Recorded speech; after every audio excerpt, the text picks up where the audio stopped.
as we go. So James, first of all, could you help me with your last name? Is it Leiman? Leiman. See, that's where I would have gotten it wrong. Leiman. Okay. So I'm going to just start as I would intro the podcast, and then from there we'll just go, and then whatever needs to be edited. Okay. All right, everybody. Welcome to episode 162 of Circle Up and Get Real, where by now you know we talk about things that matter with people who matter. And today, that person who matters is Dr. James Leiman, who I met in person a couple of weeks ago, but have known about for a long time. James and I met at a Starbucks and sat around and had coffee and had a great conversation. And I want to say, even though, in spite of the fact that James has an amazing resume and an amazing introduction that I can give, just so you get a little bit of context. James, I'm not going to read the whole thing, but I'm going to tell people who you are by your bio. So Dr. James Leiman is a transformative leader, proud Army veteran of Operation Enduring Freedom, and former cabinet leader in government. So he's done that in North Dakota. And he's not from here. We're going to get to that, but he has done amazing things. He was 4 years at the North Dakota Department of Commerce, and he led and attracted over $40 billion in global investment for the state. I can keep going, James, and I'm going to put it in the show notes. But as impressive as your resume is, what I loved most about you was just your humanness when we got together and talked. So, James, welcome to Circle Up and Get Real. Well, thanks for having me. And most importantly, congratulations on 161 successful podcasts. It's not an easy thing. So the fact that we're here halfway through, the cold season. Are we halfway through? Are we? I feel like we are. Like we are. But at least halfway through this cold week. But that said, 161 episodes, super impressive. And I too enjoyed the coffee discussion, because there's just a lot of discussion about humanity and kind of who we are and what we do, and that's why I'm here. I'm here to learn more about what you do and also have a discussion about what matters. That's awesome. I love it. So full disclosure, James and I are chatting from Fargo. He lives in Fargo. I live in Fargo, and it is March 28th, 2023, and we both woke up to another blizzard this morning. And the fact that it was 3 degrees above zero, James, let's just look at the positive. I know it's so hard to see that. When I opened my garage door, it looked like the last scene in White Christmas, the movie, when they open the big doors and the snow is falling. I mean, it was really pretty for December. Yeah, exactly. For December. Something on that I find interesting is I am still of the belief that there are communities more or less in the region that have embraced weather this way in a way that makes it fun. And I like to use Winnipeg as an example. They have figured out a way to embrace a 6-month winter, and they've invested in the right sort of amenities and infrastructure to accommodate the 800,000 or so people that live there, plus whoever visits the city during that period. And I feel like Fargo's trying. They're doing a good job trying. It's something that I think might take another decade before this region sort of embraces and invests really in the amenities that it needs to really make something like this work for everybody. I mean, if you're like me and you have 2 young kids, it works well, because somewhere in this metro area there's something going on at any given point. But for folks that do not have young kids, I imagine it becomes a little bit more difficult, because there aren't nearly as many things to do. And so I think we got a way to go. I think the city's trying, or the metro, because we've got 5 communities that encompass Fargo, Moorhead metropolitan area. But if we could maybe take a page or a cue from our neighbors to the north, where it's probably even a few degrees colder, then I think it would make it easier for everybody, because they do have that structure in place that helps people get through relatively long winters. I mean, it's nice that the sun comes out now until 8 p.m. Yeah.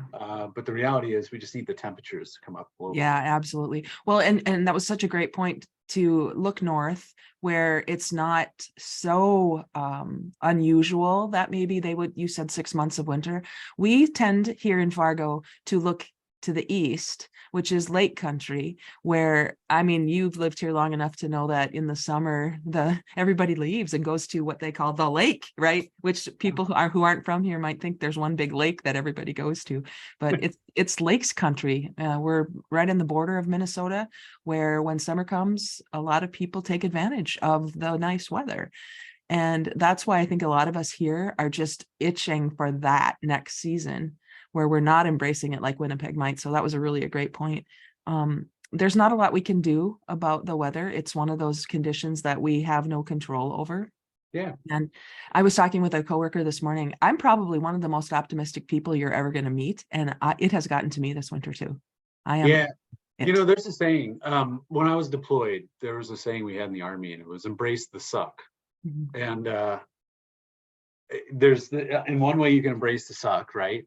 And have a shared suffering moment. But on Yeah. the other hand, like I said, there are people that have flipped the embracing of the suck, and like I really think we should look north. East is fun, I get it. And in fact, you're right. If I pulled 100 people here in Fargo-Moorhead, I guarantee you 95 go to the Twin Cities, 5 go to Winnipeg for amenities. Yeah. You know, that's probably the split, whereas we're equidistant, right? And so I really think there's a page to the north that we can learn from, for a variety of reasons. But anyway, yeah. I love that. Well, and so I want to know more about you, James, and I know my listeners do too, because you are not from here. You are Right. not a native. You chose to come here, and you have a really interesting background, which I said I will put in the show notes, not because I don't respect your long bio, but because I want to hear more from you in the moment than reading what you've done. But you have 20 years of leadership experience. And prior to coming to North Dakota, you delivered the nation's third largest public logistics and supply chain program. You have a PhD from NDSU. Your research is on intermodal transportation in Central America. Who are you, James Leiman, and how did you get to Fargo? Honestly, who am I? I'm 40 and I'm still trying to figure that out. In fact, I'll never figure it out, and there's probably good reason for that. I don't know. Like I've never had a plan. Like everything has been sort of, when something makes sense, it's time to pursue that opportunity, right? And so I'm someone who grew up kind of a hybrid, New Jersey and South Florida, kind of a mix. My parents split when I was really young, so it was kind of one of those things where my twin and I would rotate parents in a way, right? So you had the northeastern U.S. where my mom lived, and then in the summers we went down to see my dad down in the Miami metro area.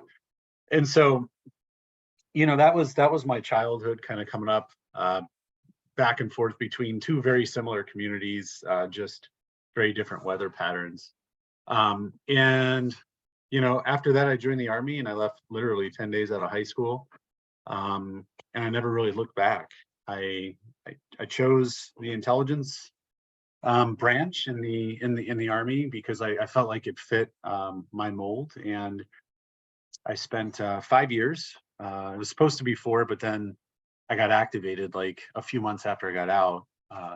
5 years, did a couple tours downrange, and then I decided at the time I wanted to make, you know, intelligence work a career, and so did that for another 6 years before we figured out, as we had our first child, maybe this isn't a sustainable career path for someone that wants to have a family. Mm-hmm. And so at the time, I was communicating with an old rear admiral that I worked for, not an old guy, but like Mm-hmm. a retired rear admiral. And he said, "Hey, I just got picked up. I'm going to be the deputy undersecretary over at VA. And I need somebody like you who understands nothing about the system to kind of crack this thing." And so I was part of, there were 3 of us that led the VA transformation under Admiral Buchanan, or Deputy Undersecretary Buchanan, because his title changed once he moved over to the civilian side.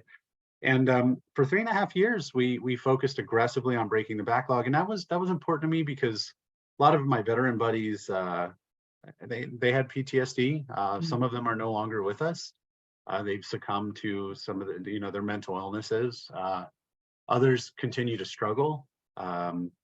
And it's kind of one of those things it's a challenge. I'm really happy that society has embraced sort of the veteran, if you will, especially this region. So I mean, if there's one super amazing thing about this region, which there are many, but the one that I've always been impressed with is people genuinely do care about those who have committed to service for them. And you don't find that really in many parts of the country. I've been stationed in the Southwest and Northwest, lived in the Southeast, the Northeast, and there's always a sense of sort of support because I think patriotism is used a little too loosely in this country. But this area in particular, I'm very, very proud of how people support those veterans. And so in the aggregate, that was a good 3.5 years. It was probably the most rewarding for me, no matter how many things I've done professionally, knowing that we completely transformed the way that veterans claims are adjudicated today, killed the backlog, reduced inefficiencies, and frankly, improved quality standards. And for me, that was probably the pinnacle of my career. Even though it wasn't the most senior job, even though it wasn't the coolest work, going downrange, being deployed, because I did human intelligence collection, I did other counterterrorism oriented activities. So I had a lot of fun in my 20s, but the reality is that was the most rewarding. And then from there, my wife and I decided that DC was okay, but not for us. And so couldn't really agree on a location. And there's an opportunity in this region to both pursue a PhD and manage a tiny town.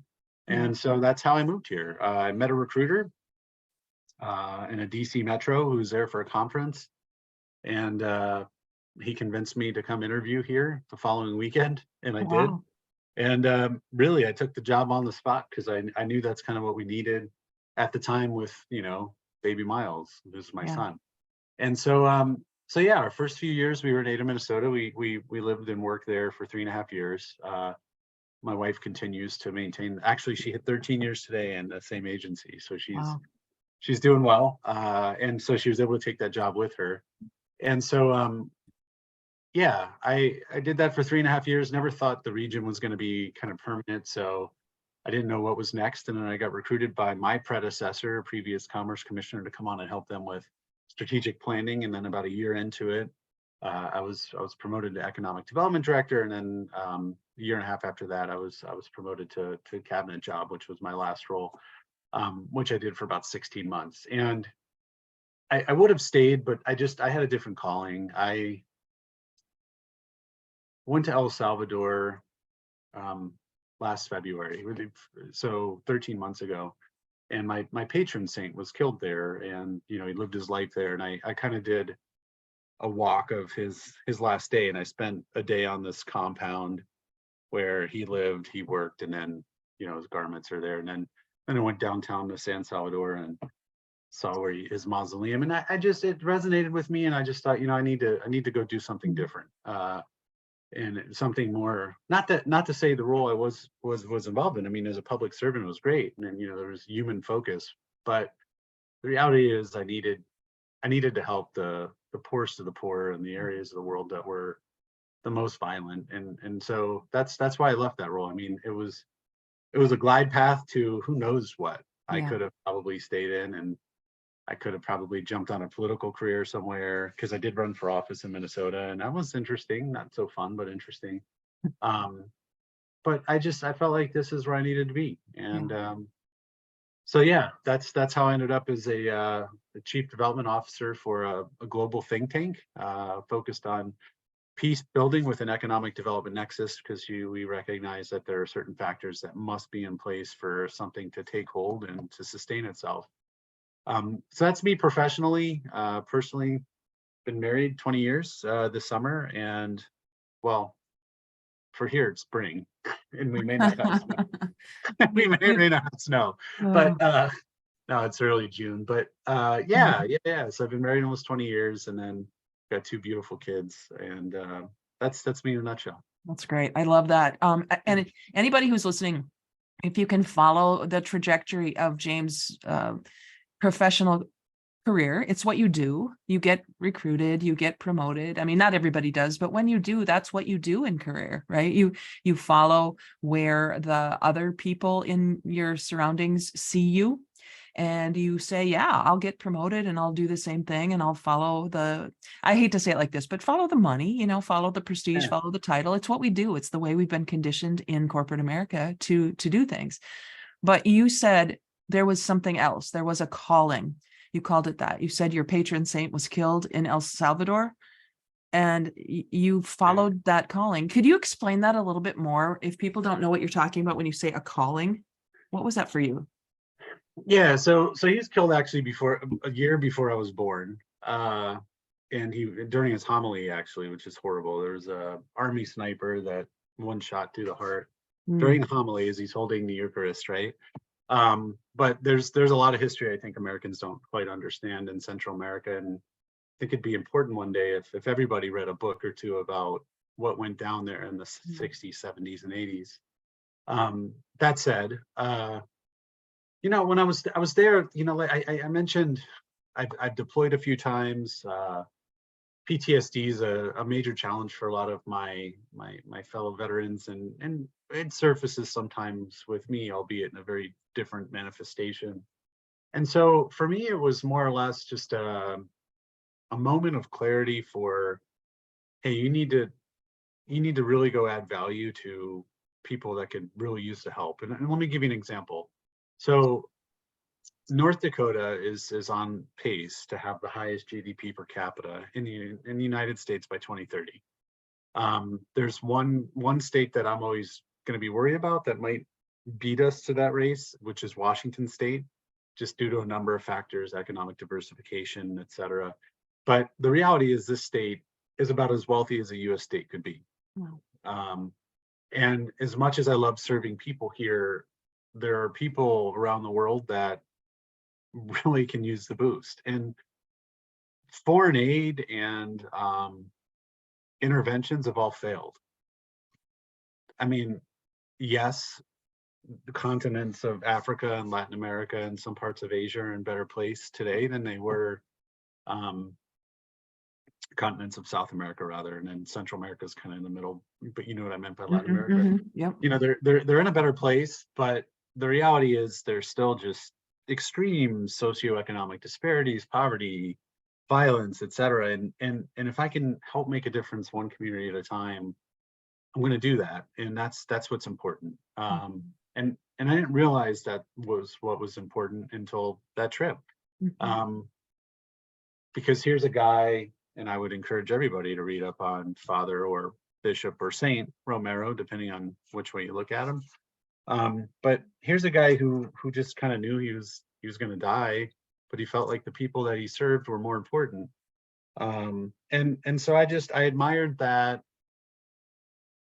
willingness to do that, and not suggesting that I'm on some death wish martyr path. That's not the parallel at all. But it was enough to tell me, going back to chasing title, like one thing I didn't mention is I've started and sold half a dozen companies at this point, mostly real estate oriented. I've got my own little private equity thing. I buy and sell land. I own Subway franchises, or at least a percentage thereof, assisted living center. Like I'm kind of, I've had a parallel path that direction too. But none of that matters. And for me it was I needed to do something that mattered. And when this opportunity surfaced, it took a couple of months of discussions and convincing on their end, but it made sense. It made complete sense to try something new and to try to add value to those parts of the world that are, they're not neglected, but what people don't realize is, all this foreign aid or all of these programs, they all come with strings. So it's really not, is it foreign aid or is it domestic aid when we'll give you the food, but it has to come from a US company that does X, Y, or Z, or we'll give you military assistance, but you're going to pay 3 times the cost for an Abrams tank or whatever, right? So there are people that are dedicated to making the world a better place, but there's an entire industry, not just from the government perspective, but just from these aid agencies, it's just, and so I felt like maybe I can go and, one community at a time, actually do something different. Yeah. And so I've been fortunate. I've been to several countries in Latin America, gone back to the Middle East. I've been to Africa several times now. I'm supposed to go this next week, but I don't have a visa, so I don't think this trip's going to work. Yeah. But I got all the vaccines, but I for whatever reason struggling getting a visa. But yeah, so it makes sense for me to try this, and it there's just that qualitative element of, you know, fulfillment that Yeah. I wasn't necessarily getting through. I mean, like I said, it was great to go attract $40 billion deals. That's fun, and I had a great team that helped me do that. But we're already wealthy here. Yeah. So it's such a great reminder and great contrast. Can you explain a little bit more about what this is, what you're going to? You've kind of alluded to leaving and going somewhere else and doing something to help Latin America. Could you be a little more specific about what you're up to and where you're going? You know, I don't know. Yeah, I don't know yet. Like I work fairly large projects on behalf of this think tank. I also, on the side, have been helping people with development projects in some of these places. And it'll be really interesting. I don't know. I really don't know. I mean, there's part of me, because I'm a fluent Spanish speaker. So for me, it's like, hey, cool. I speak the language. I can go there. I can kind of blend Yeah. depending on the country. And yeah, it's the world needs help, and the more polarized. And so, you know, in America, we tend to focus on social issues, whereas when you look at the fights in Latin America or other parts of the world, it's a lot less social and a lot more economic. And so helping places strike a balance based on, hey, you can actually achieve long-term success if you did X.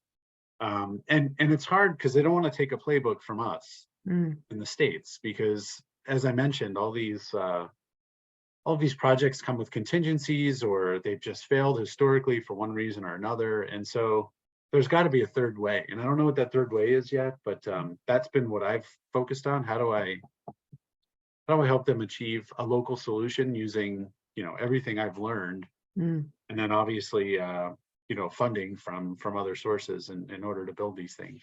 Yeah. So yeah, I don't know yet. Like, was supposed to be in West Africa, like I said, next week to do a number of things, but I can't get a visa. I don't know why. I've had this happen once, and a lot of times I've had this happen twice actually. You know, you mentioned my dissertation. I've been to Nicaragua, right? I've been there as a tourist, but when I went to go apply for research, they asked me, "Have you ever served in the U.S. Army, you know, or the U.S. military?" And once I checked yes, it was like, you can't come here and do your studies anymore, you know. And it's like, but if I lied, how would you know? Yeah, right, You know? right. I'm telling you up front, you know. And then I had this ironically happen last summer for Australia, because they also ask, have you ever served in a foreign intelligence service? And it's like, well, yeah, I have. And so like my client, the think tank down there, you know, it was a weird phone call, and it was like, hey man, I can't get a visa, and I know we have this thing. So anyway, it's been kind of fun that way, but also it's weird because you don't want to lie. Right. You know? Can you tell, okay, so the think tank, I'd like to know more about the specifics of that as much as you can tell, how that started and what it is. Yeah, so really in a nutshell, there's this brilliant Australian guy who served into his 40s, and his wife said, go get a real job. And so he goes and he learns how to code. And he's working for his employer, and one of the customers was MasterCard. And he said, hey, I think they really need this, even though they're asking for this. And the employer just said, you know, do your job and I'll worry about that. And so basically he blew it off. So the guy decided to leave and then go do what he thought MasterCard really needed. And then he sold his IP as a unicorn to MasterCard, which they then used for payment processing around the world. And he took that money, doubled down again, built another processing system, and then IPO'd it on the, I think it was the NASDAQ. And so he's got two unicorns he built. And then he decided, okay, I'm gonna give all my money away. And so he started a foundation and he started a think tank because he felt like the world was failing in terms of the way we looked at peace, stability, and economics. And he decided to invest in a different style of research using a lens of 8 criteria, and then leveraging that research at the community regional level to develop economic-based solutions to help people achieve long-term stability, but also growth. Mm.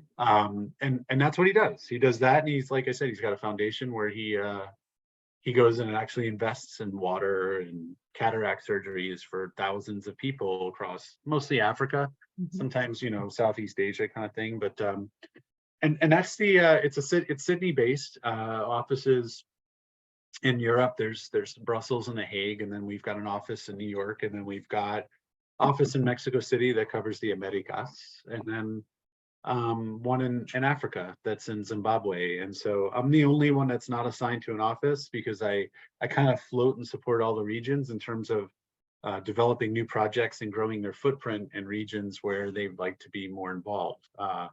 And it's really interesting because like I said, I've gone to East Africa now twice, including the Horn of Africa, which is one of the most unstable parts of the world. Latin America several times. I'm supposed to go back to Africa next week. And I'm Europe, Middle East, like it's great because I'm helping them realize where they want to go. Because Steve, the guy who runs the place, and he's the founder and investor, he wants to see this concept live well beyond he and his endowment.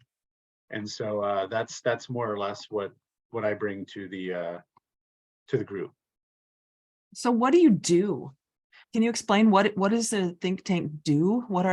Are there meetings? Are there projects? Could you explain that? So the think tank is known for basically 3 things. First, we invest every year in 5 marquee reports that have like almost 30 billion media impressions, which is pretty impressive.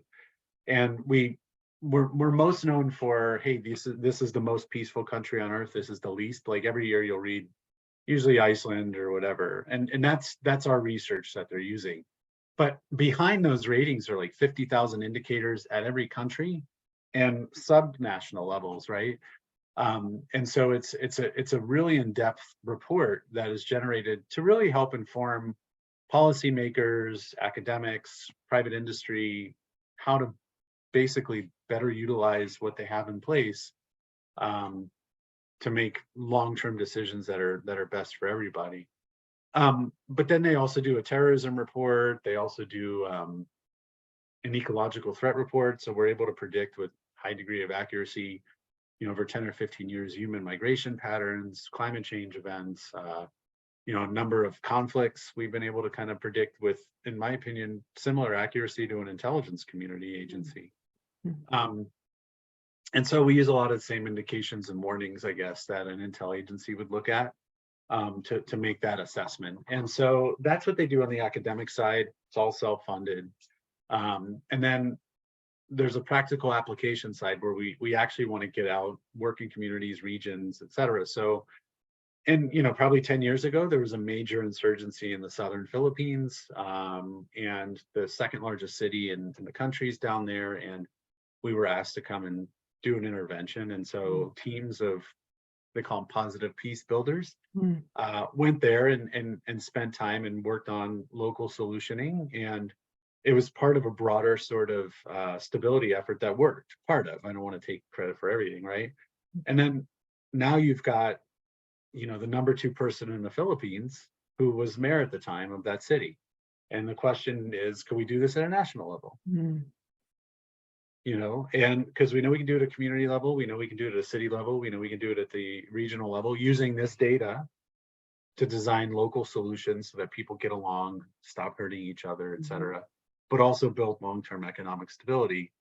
And then the third piece is, we provide on behalf of the World Bank or the UN or the World Health Organization, just consultancies in governments on, we're not going to advocate for a certain policy or whatever, but here's data and here's how you might optimize your investments in this region, or here's how you may consider reducing violence in this region, or here's some sort of ethnic or interreligious recommendations we can make for you. And it's all sort of neutral, which means we get in a lot of hot water because they're like, we don't take sides. Yeah. We get into a lot of hot water because we don't take sides. That's really interesting. Thinking of the political situation that I know of in the US, it's the only thing I know. I'm not, Right. in any way aware of all of the things that are going on, except around Ukraine with my friend Mark Lindquist, who similarly to you, listened to a calling and said, where can I make the biggest difference with my one human life? And it seems like you and he, do you know him? Yeah, I know Mark. Yeah, you and he have similar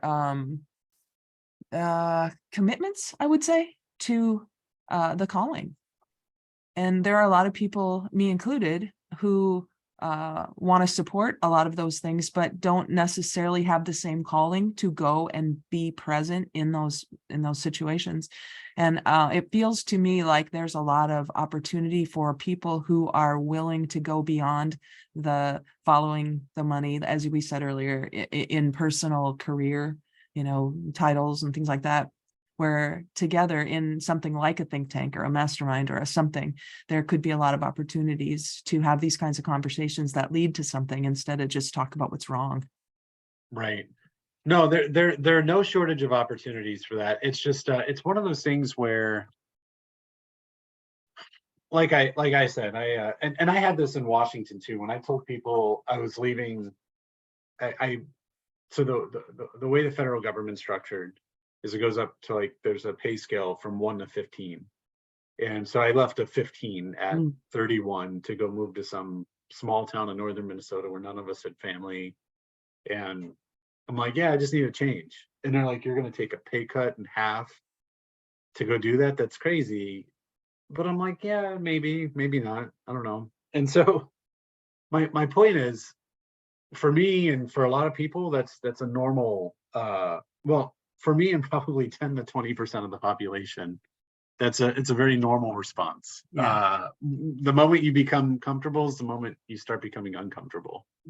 And that's, I know that sounds odd, but it's at least how I operate, which is interesting because I'm married to, like, the complete opposite. uh which makes for very interesting dialogue, I'll just Yeah. say that. um but the reality is, most people, they like stability, and there's nothing wrong with that. We're Yeah.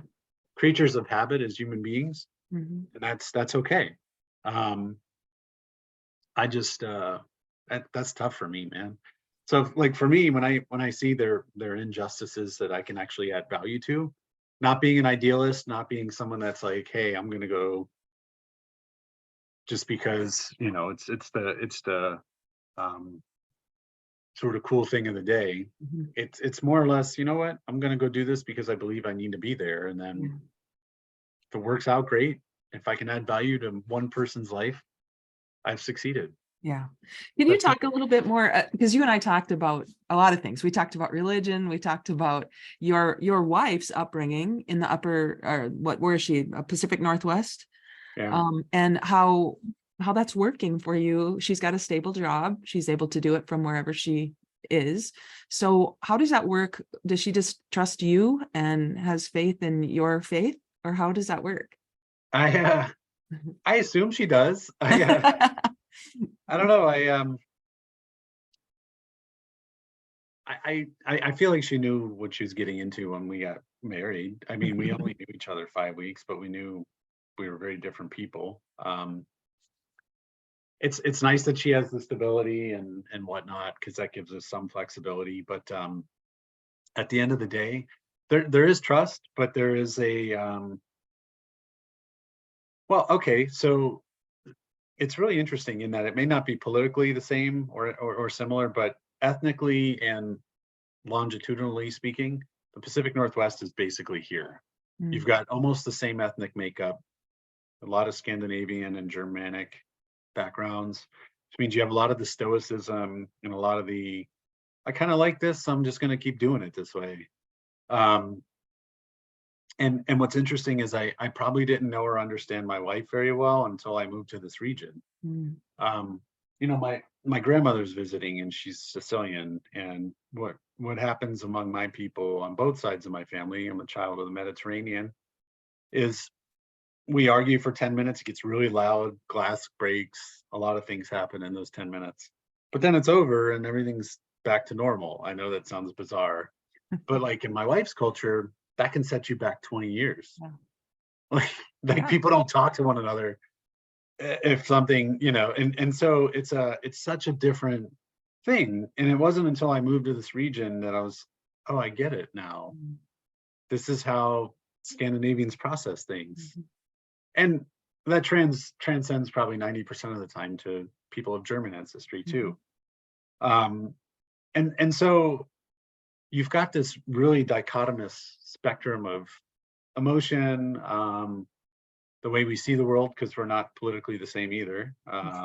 We don't have the same religious practices either. My wife's Lutheran, Protestant, and I'm Catholic. Yeah. But also I grew up with a Jewish dad and a Catholic mom. So like I was a cashew, as they said in the Northeast, which is a very common thing. It's not atypical to have that. Whereas here, it's not really a thing. I think there might be 200 or 300 total Jews in the state. Yeah. And so like it's like people don't really understand who they are, what they do. Yeah. Whereas it's a much more common thing in the Northeast or South Florida, or Florida, as they would say. But yeah, my wife and I, over 20 years, it's been very interesting. And I think the trust is implicit. It's just there's always that sort of, but this is a comfortable way to do things. Why would we disrupt that? And so that's, it's interesting. It's something that I would imagine every marriage has something similar to that. But for us, it's definitely a cross of, culture. And then for me, it was growing up between my mom and my dad. So it was very normal to be, uprooted every few months. Right. Well, and I wonder, I don't know this, but I wonder if those Germanic and Scandinavian roots that are so deep in this part of the world have any sense of longing for something beyond the roots. The roots and the wings are the way we talk about raising our kids, right? Give them roots, but give them wings. And for your wife, I'm just speaking from my perspective as a German, person who's never lived anywhere but North Dakota.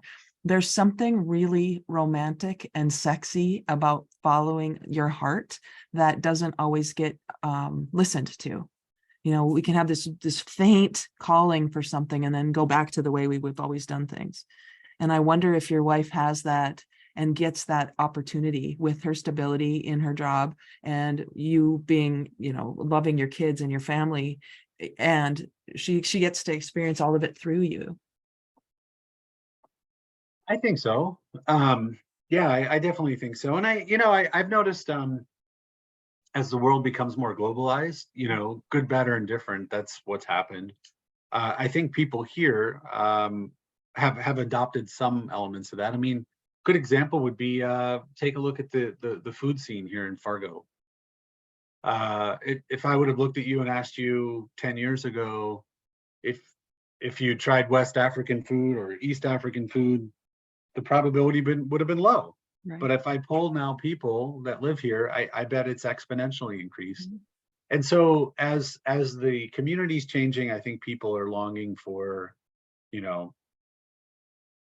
it's funny, like a lot of people like to go to Orlando, but statistically speaking, it's actually cheaper for a family of four to go to Paris than it is to go to Orlando. Wow. Yet, I mean, not many people go, but they're starting to, maybe not Paris, but they're getting out beyond sort of the traditional. There's like a triangle of like Arizona, Florida, and then somewhere in the Caribbean, whether it's the Mexican Caribbean or typically the Dominican Republic, I think. Not nearly as many people go to Puerto Rico here. But there's this triangle of travel, but I think people are starting to deviate beyond that triangle. Not necessarily due to quantitative factors, even though if they took a hard look, they'd realize, wow, I could go to Europe for cheaper than Orlando. It's true. Like I know the flights are going to throw people off, but when you look at what people pay to get into those theme parks, what the food costs in those theme parks, and it statistically is cheaper. So anybody listening to your podcast, I would highly encourage you to, instead of going to Orlando next year, to take a trip to Europe or something. Yeah, that's true. But yeah, like in the aggregate, I think the area is changing. The wings are starting to happen due to influences now coming to them, Yeah, so that's and great. which I think is a net positive for the region. Mhm. I really do. Well, and I think it's really crucial that people like you who have chosen to make your home here for as long as you um, have the opportunity to share what you're experiencing and witnessing and noticing about the people who maybe are like me in some ways stuck, not because of I have to be, but because it's momentum for some of us. You know, you Yeah. just you wake up and it's a year later, then you wake up and it's 10 years later. And if our lives are getting away from us, I would encourage all of us to stop and go, what is that calling? What is that longing I have to be somewhere or to be myself? And that's the journey that a lot of people are finding themselves on, at least in this community that I'm creating, the Get Real community, Yeah. because real means the acronym is radical, energized, authentic, and learning focused. And if we really get real with ourselves, many of us would probably take you up on some of those suggestions that you've made to get beyond Orlando. Well, like, and it's not a fiscal constraint. If you're traveling to Orlando, you can travel to Europe. That's it. Right, That's it. The expensive season there is the summer, and you're going to be at the lake in the summer. So right. if you're so Yeah. yeah, that's the thing. But it's one of those things where, do you want to go there, or do you feel comfortable? Like I said, I'm not going to criticize it. It's just a different style of life. Yeah. Uh, but Yeah. yeah, um, it's interesting. It's been very, like I said, I didn't really understand who I was married to, I guess, until I moved here. And then I thought, Mm, wow, this makes complete sense now. mm. Wow, that's a big statement right there. Yeah. Not just for a marriage, but for understanding of different points of view. Mhm. You said, "Oh, now it makes perfect sense." But how rare is it that people take the time to try to see the world through somebody else's point of view? You encounter that very seldomly Mhm. in life. We're not classic. We're classically trained in school to become basic analysts for everything, whether it's understanding math problems, whether it's deconstructing and then reconstructing the English language, learning basic history, albeit I think there's some challenges with how we teach. We obviously aren't teaching to people to manage checkbooks, Mm. things that are basic. But where I'm going with this is, we are trained to be basic analysts, and when you are a trained analyst, you develop a scope and a framework that you end up using for your entire life, whether you went to university or not. Like, it's whether you're a K through 12 educated person or someone who went and did, an undergraduate or graduate degree. Doesn't matter. You're trained in a path. And so very, very seldom are people trained, at least in the United States, to look at it from another point of view. Like, give you a perfect case in point is, we don't really teach our kids other languages. Mm. But if you're taught other languages, you learn how to process things differently, and you end up scoring better in other topics because your mind is trained in a way that is analyzing something a little differently than it would if it were monolingual, right? And so that's why I think it starts in the education system. Because I will tell you, if you look at now your Scandinavian cousins and Germanic cousins, they're all multilingual, they're all multinational, they're all very embedded in a Mhm. broader experiment in the European Union now. Now, a lot of that was out of necessity and conflict and economic integration to prevent another another conflict on the continent. But when you look at how they're trained today compared to our points of departure from Yeah. the old country, Mhm. things have changed. Mhm. And I think that's why they have a different point of view on things, but also their willingness to accept other points of view, because they're trained to think differently and they're trained to think critically. They're trained to look at it from a multicultural perspective. Here, we don't really have that. And I'm going to paint the brush across the US. You have ethnically diverse pockets where people learn from one another very well, but that's no substitute for actually incorporating all of these things into like educational pedagogy and training people to think like that. Um, both have their pros and cons, though. I mean, no doubt about it. Like, I'm not suggesting that the European way is the better way, but it's certainly a different way. Yeah. And I do think there is stuff we can learn from them and vice versa. Mhm. Well, and it seems to me that the think tank that you're part of might be a way that you witness that and also put that in when you're doing some of your own facilitation around the world. And it feels to me as I observe you and I watch what you're up to, and after having, been with you for an hour or however long we were having coffee, you give a great example of what is possible when we are just open to having a conversation that matters without having any need to convince anybody of anything or sell anything or any of that. When we have the opportunity to let our guard down, maybe we Germanic Scandinavian people who now, 5-6 generations later, don't have the need to change because we are stable. And especially you said in our state, which is very, economically well off. Yeah. Okay, well, why would we change? If it's not broken, don't fix it. Right. And I'm not suggesting a change be made, but I will tell you this. There's there's probably I didn't get an MBA, I didn't do a business degree or anything. Frankly, like I said, the trajectory to where I've gone career-wise has been by chance.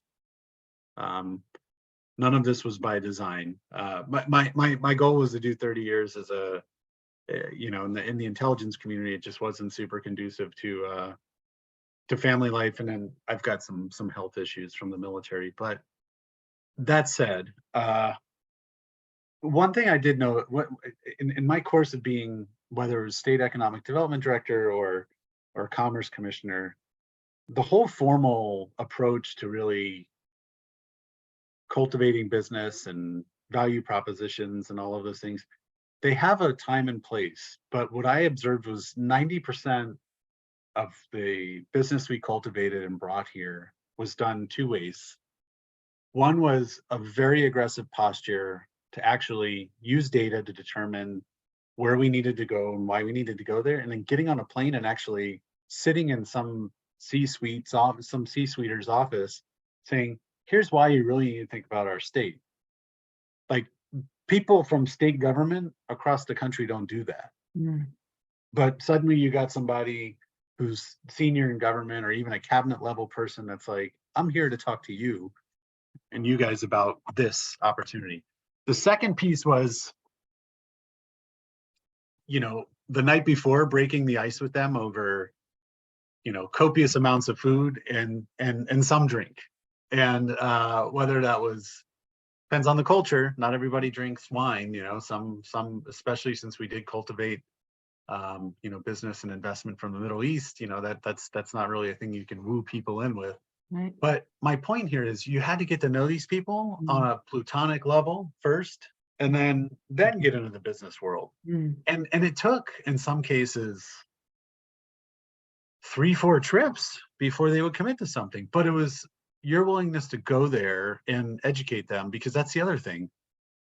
What people don't understand in America is most of what we do has a foreign nexus. And I know that's a taboo thing right now, but the reality is if you have a mortgage in this country, there's a 62% probability it's owned by somebody from outside of the US. Yeah. So right away, 2 in 3 people with debt in this country have some foreign nexus. They might be paying somebody that has a Fargo address, or they might be paying somebody in Sioux Falls, but the money is heading somewhere else. Yeah. And then when you look at a state like North Dakota that's so export dependent on oil and soil, whether it's the crops we produce, look, you got 800,000 people here that might use the equivalent to 30,000 barrels of energy a day of oil. Yet we produce 1.2 million. Yeah. It's got to go somewhere. We got to sell it somewhere. But not only do we have to sell it somewhere, but we need to incur the right kind of investment to grow that sector. And same thing on the ag side, And so for all of the criticisms of, why can't Americans do this? Well, sometimes Americans don't want to invest in this region. Mm. Sometimes they're happy in California, sometimes they're happy in New York, whatever. But to get out there and actually articulate who you are, self-deprecate, like, because everybody, it doesn't matter if you're on vacation in Jamaica or if you're in a business suite in Nairobi or somewhere in the Middle East, or you name it, they've all seen Fargo. Wow. And so there's at The least, movie, you mean, or the yes, actual the movie. And so there's at Yeah. least some way to break the ice. Right. Yeah. People here are kind of, oh, but that's not really who we, you know what, whether it is or it isn't, it's an amazing icebreaker. Right. Right. Like it really, really is. You're right. Um, You're right. and so yeah, and frankly, my grandmother is in my living room right now.